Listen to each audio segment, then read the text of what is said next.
Running a business is about so much more than taking payments. Your point of sale terminal should do more too.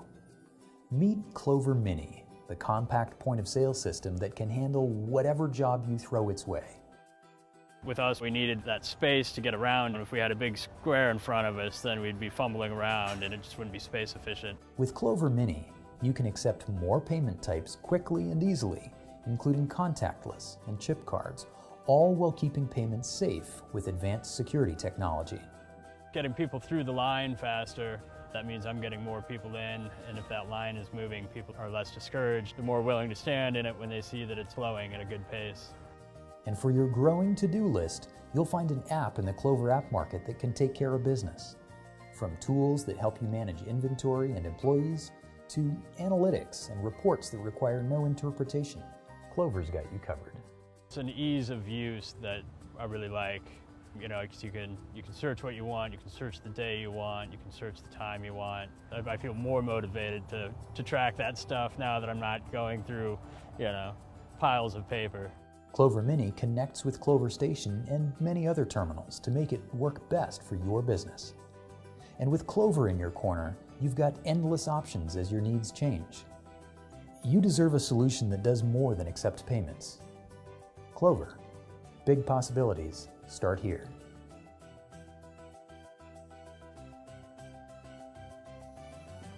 Clover Mini is the payment terminal of the future, designed to evolve with your business needs.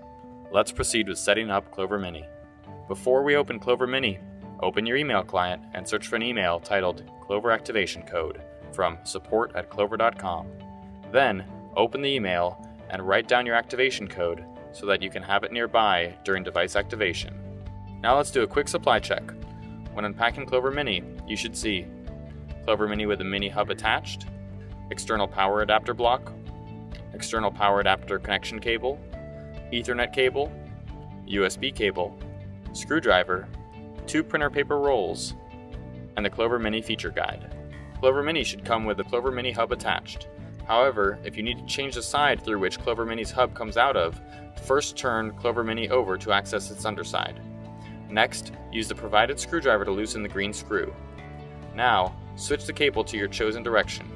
Once the cable's plug is securely inserted, tighten the green screw until the screw's head is level with the charging cable as shown. Once Mini's hub is in the direction and position you want, plug all the accessories you wish to use into the hub. After plugging in these accessories, plug in the power brick cable into the hub charger port, and then plug the power cord into a wall outlet. Once you have done this, you should see the device's screen power on and display a Clover logo animation. When Clover Mini has powered on, you will be greeted by the welcome screen for the Clover Mini Setup Wizard. You will then be taken to the network connection screen. Select Wireless to allow Clover Mini to connect to your wireless network. Now select your wireless network from the list of available networks. Enter in the password assigned to that wireless network. After connecting to your network, Clover Mini may need to update. If so, allow Clover Mini to download the latest version of Clover. It will then power off and reboot, installing the newest version of Clover. When this process is finished, proceed through the welcome screens again until you are prompted to activate your device. Now, enter your 8-digit activation code that you received in your Clover activation code email. After entering your activation code, you will be asked to set up your admin PIN. Please enter your admin PIN twice to confirm your PIN for accessing Clover devices. After answering these questions, your app should begin installing. Please wait until the install process is complete. You will then be taken to a Setup Complete screen.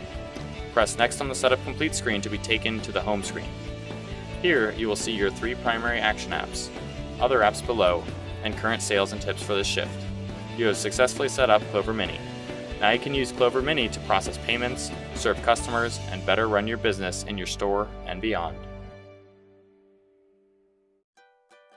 Running your business can be complex, but accepting payments doesn't have to be. Relax, Clover's got you covered. Checkout is simple with Clover Mobile and Clover Mini. Here's how it works. In the Register app, select an item, search by name, or scan the item's barcode to add it to your customer's basket. You can even create a custom item for products or services not in your inventory. When you're ready, just tap the Pay button. Clover Mini and Clover Mobile accept virtually all types of payments, including new EMV chip cards and even contactless payments. Cross one more worry off your list. You've got Clover in your corner. Welcome to this Clover tutorial, which will cover using the Clover station to place an order and conduct a payment transaction from start to finish. Let's begin the tutorial at the home page. Tap the Register app, which shows all the menu categories available for ordering. The screen is split into two sections. The left side is the order type, and the right is the menu categories. Let's say the customer is interested in ordering several different menu items. First, they would like a grilled steak taco. You first select the tacos category, then tap on the grilled steak taco menu item. If a menu item has modifiers, they will automatically pop up. For this menu item, we have grilling and toppings. This customer doesn't want anything special. Tap Done to enter the item, then tap Back to return to the menu. Second, they would like a basic burrito with extra onions. We first tap the burrito category, then select the basic burrito. The modifiers will pop up and we'll tap on the extra onions modifier. Tap Done to enter the item, then tap Back to return to the menu.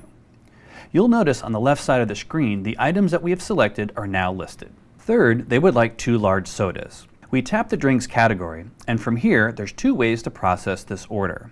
One way is to select the Soda Large button twice, and you can see it shows up here. Now we'll clear this item and go back to the drinks category to show you the second way. We'll first select quantity and the number 2. It will then bring you back to the items page where you can select Soda Large and the order will appear in the column. If the customer realizes they want to remove the cheese from the basic burrito, you can tap on the basic burrito item on the left side of the screen, which allows us to modify the item. Tap Edit Modifiers, tap Toppings, then tap No Cheese, then tap Done to enter the item, then tap Save. At this point, the customer is done ordering and ready to pay. Tap Pay in the lower left portion of the screen. This simultaneously sends the order to the kitchen printer, if applicable, and readies the order for payment. You'll notice under the Pay Full Amount tab 2 options to split the order. These options are covered in a separate support document. The screen will show multiple payment options. We'll show you how to process each option beginning with card swipe. Simply swipe the card with the numbers facing up. Your merchant receipt will print and you're given multiple options on how the customer can receive their receipt. This includes email, text, or printed receipt. For more details, see the receipts article on help.clover.com. We'll select Print Customer Receipt and select Done, and the order is complete. Now we'll process this order using cash. Tap Cash and select one of the amount options, or tap the Amount Received line to key in a custom amount. We'll tap the exact amount, then Continue. Your merchant receipt will print, and you're given multiple options on how the customer can receive the receipt. We'll select Print Customer Receipt and select Done, and the order is complete.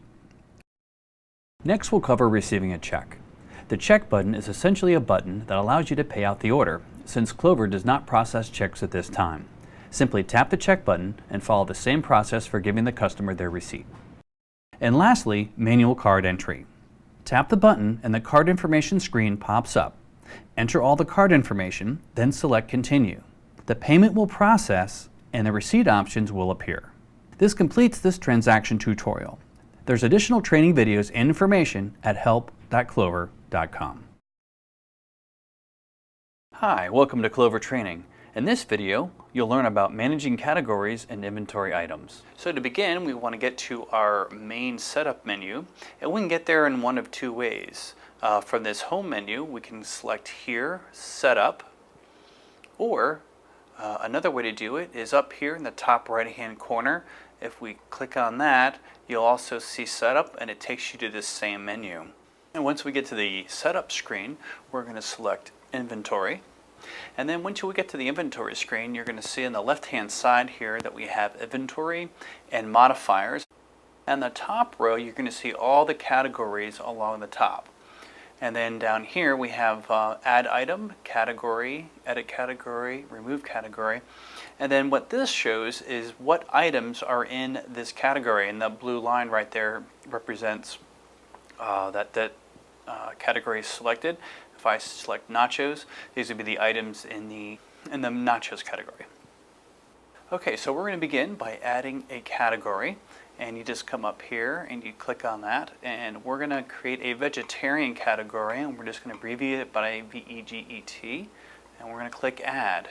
And so now we have right there's the vegetarian category, and you can see right now there's no items in it, but we're going to go ahead and add some items now. So we're going to hit add item, and we have two options. We can actually add items that are already in inventory, which we can scroll through here, and there's also down here we can add a new item. We're going to go ahead and add an existing item, and we're going to add this vegetarian tostada.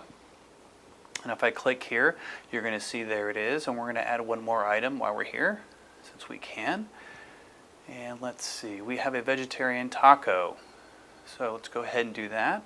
And if we select vegetarian, and now we have our two items. But what if we're going to add a new item to our menu? So we're going to go ahead and add item again, but this time we're going to hit add new item. And we're going to type in bean burrito.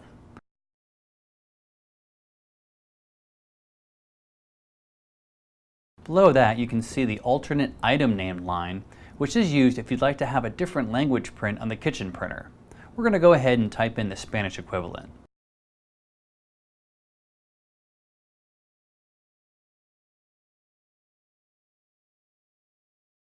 Next will be price, which we're going to set at $1.35. There are three options here: fixed, variable, and per unit. Fixed means the price is always the same when that menu item is selected. Variable, which means the price will have to be entered each time it's selected, and per unit, meaning the price is set by the ounce or the pound. We'll keep ours at fixed. The next line is the product code, typically used for barcodes, and we'll leave that empty. Clover will automatically assign a product code if nothing is entered. The next line is taxes, with the options being default and custom. You can learn more about setting taxes on help.clover.com. We're going to leave this set on default. And to finish, we're going to tap Add Item. Now let's go over to vegetarian, and now we see we have three items. We have our tostada, our taco, and now our new bean burrito. And something to show you here is what we can also do is we can organize our menu items. So we see our menu items here, but say we want this bean burrito at the very beginning because we saw a lot of those. So we'll just click the arrow button, and that moves it across to where we want it.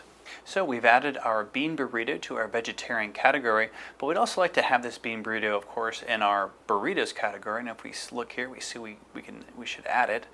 So we're going to click on Add Item, and we're just going to scroll through, find our bean burrito, and select it, and there it is. So seriously, we've added the bean burrito to our burritos. Let's say we wanted to remove an item from our category. And there's actually two ways to remove an item. One is to remove it from this category, but also to remove this item completely from your inventory. So when we're in the category menu section, so when we have these selected for these items, you only have one option for your items, and that is remove from category. And so if you wanted to, we're just going to remove this from our category, and now that Crazy 8 burrito is gone. Say it was a specialty item, maybe it was like a summer special. But say, but it's going to be in our inventory. So if we come over here to all items, and we scroll up, and we're going to still see that our Crazy 8 burrito is still in our inventory.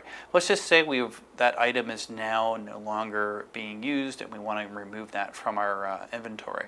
So we just select it, and now we're going to remove this item, and this is going to be removed permanently from our inventory, so you might want to think about that. Remove item, and now if we go back to all items, we'll see that our Crazy 8 burrito is gone. And this concludes our training on categories and inventory. If you need any more additional assistance with Clover, please go to help.clover.com. The Employees app allows you to track all of your employees, to have separate wage rates for each employee, to create custom roles, to define who has access and who gets paid at what pay level. So for example, with the Permissions tab within the Employees app, we can take any role, whether it's an administrator, just a regular employee or server, a manager, a time clock only employee who just clocks out and clocks in. And we can decide who has access to which applications and features on the system. A time clock only employee doesn't need to access tips. They don't make tips. A time clock only employee doesn't need to access tables. They shouldn't be pulling reports. So it's simply a matter of what you need each employee type to do, but you have the full control to customize this at your Clover stations. You can also log in to your back office portal from anywhere you have an internet connection and adjust this remotely. The Employees app gives you the power to decide who can do what with your system, so you know that you're keeping your information safe and that you're keeping your money safe. Some other features that are worthy of note in the app market include our Stock app, which allows for detailed inventory tracking. It can even track recipes and the various components of those. Also, an app called Waitlist Me. Some restaurants use buzzers to let people know when their tables are ready. With Waitlist Me, we can make their cell phone their buzzer. So instead of purchasing any extra equipment, if you want to track reservations for any special events, and if you want the ability to notify somebody when their reservation or their table is almost ready, then this is an app that can do that and actually interact with their cell phone. There are always new apps coming online. It's just a matter of what you need. We have some nice business analytics tools that we actually can provide you free of charge, including our Insightics solution.